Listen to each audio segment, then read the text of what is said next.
Hey, Chris here on Monday. I just wanted to say welcome to Emily and to Alison. Nice to have you both with us, ladies. Hopefully we might get a few more viewers, now we've got some females in the group. Yeah, so what I'm going to do today is slightly different. I'm going to take a look at the Sky News website and I'm going to read some technology news, see what's interesting. So yeah, let's have a look. First on the list, machine reads faces to tell lies from the truth. The best poker face liar may be discovered under a new lie detector test which the developers say can monitor tiny changes in facial expressions. The test has been developed by British scientists using cameras and computer software to recognise when people are fibbing. The system picks up giveaway clues such as lip biting, slips of the tongue, nose wrinkling and blinking. A thermal imaging camera is also used to measure blushing and blood flow patterns around the eyes, which researchers say shows up untruthful exchanges. The test could in future be used by police and border officials questioning suspect criminals or terrorists, its inventors suggest. With hidden cameras positioned up to 3 metres away, suspects would not know they were being watched.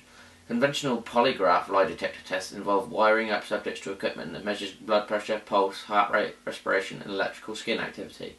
But people have been known to beat the test using a range of techniques such as controlling breathing and heart rate. So that sounds pretty interesting. It might be useful in the future to catch criminals and just generally make the world a safer place. So that sounds like a good one. What's next? Huge balloons could be used to cool the planet. British scientists will next month attempt to spray water from a high-flying balloon as part of an experiment to cool the planet. The 19-metre-long airship will be tethered 1 kilometre above a disused airfield in Norfolk. The team plan to pump water up a suspended hose and spray a fine jet into the atmosphere. If the experiment works, it could lead to balloons the size of Wembley Stadium being launched at an altitude of 20 kilometres. Just 20 of the balloons could scatter 11 million tonnes of tiny chemical particles into the stratosphere to reflect sunlight back into space. Interesting. Don't know how this works, I'm not a scientist. Maybe Alan can explain this on Friday. Apparently it could reduce the global temperature by 2 degrees centigrade, which doesn't sound like a lot, but it probably would help in the long run.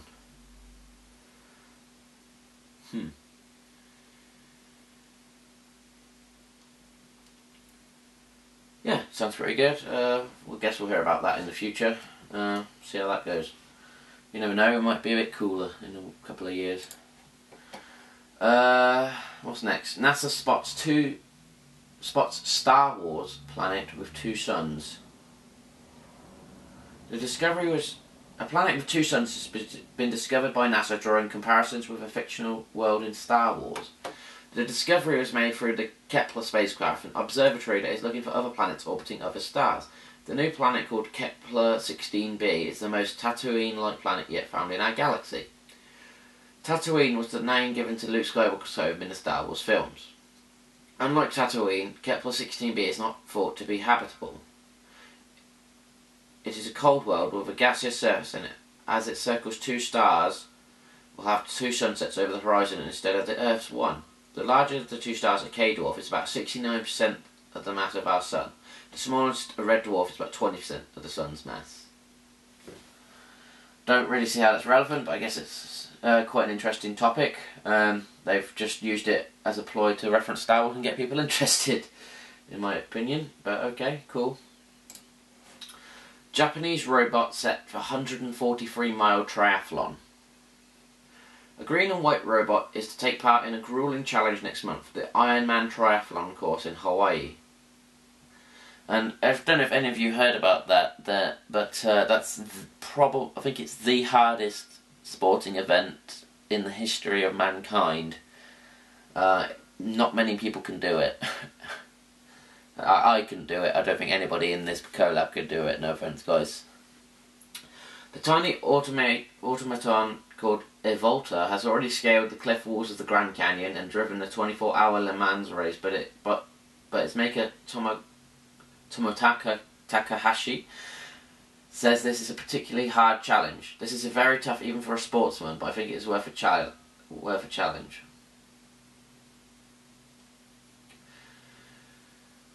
The robot will encounter a lot of hardships on its way, but I hope it will overcome them and all succeed in the end. Evoltra is fitted with 3 different bodies and 3 rechargeable batteries and was made by electronics from Panasonic. The intrepid cybernetic competitor will have to swim, run and bike for a total of approximately 143 miles or 230 kilometres.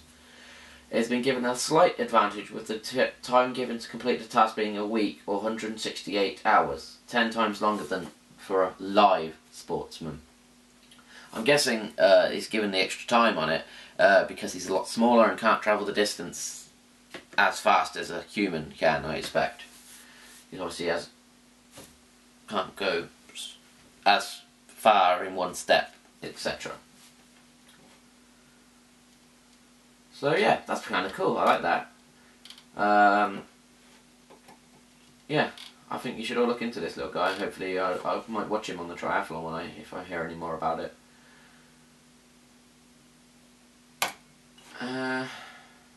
What's next? Remote control car app that lets you park your car. No, I'm going to skip that. Sounds boring. Probably dangerous as well. Biggest ever rocket will take man to Mars. Now this is my biggest one of the week. I believe that, yeah, it's possible. Why not? But let me read this. NASA has unveiled the biggest rocket in history, which is capable of taking 6 astronauts to Mars. The new Space Launch System, SLS, will have a maximum payload that could top 165 tons. That's like, well, I don't know, like a planet. Dwarfing the space shuttle's 27 tons. Artist impressions revealed to members of Congress in Washington show the design is a return to the shape of the Saturn V rockets that carried Apollo astronauts to the moon. Yada yada yada yada yada yada. Unmanned test flights could start in 2017. So not long. 6 years? Well, 5 years almost. With the first crew flying in 2021. A mission to a nearby asteroid could follow in 2025. And Mars in the 2030s. So, by the time we get to Mars, if this goes ahead correctly and to schedule, I'm going to be 50-something. So, I don't know if I'll still be making vlogs by then. I'm sure the technology will change, and I'm sure I'll hopefully have better equipment and stuff, and I'm hoping us guys and girls all stay friends, you know, like, by the time I'm 50 odd. I don't know how old Alan's gonna be. I'm hoping he's still around. President Obama challenged us to be bold and dreaming big, and that's exactly what we are doing at NASA, says NASA Administrator and former astronaut Charles Bolden. The new rocket program is expected to cost US taxpayers $35 billion. That's a fair bit of money there, I would say, which is £22 billion. Yeah, and then looking at the comments, there's some guy typing all in caps and not making sense, and there's a couple of comments. Yeah, this is a very good topic. I would like to see man walk on Mars. That would be awesome. It'd be like my moon landing for my generation. That would be awesome.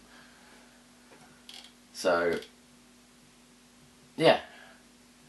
Check out SkyNews.com if you ever have any interest about news. And Alex, I'll see you tomorrow.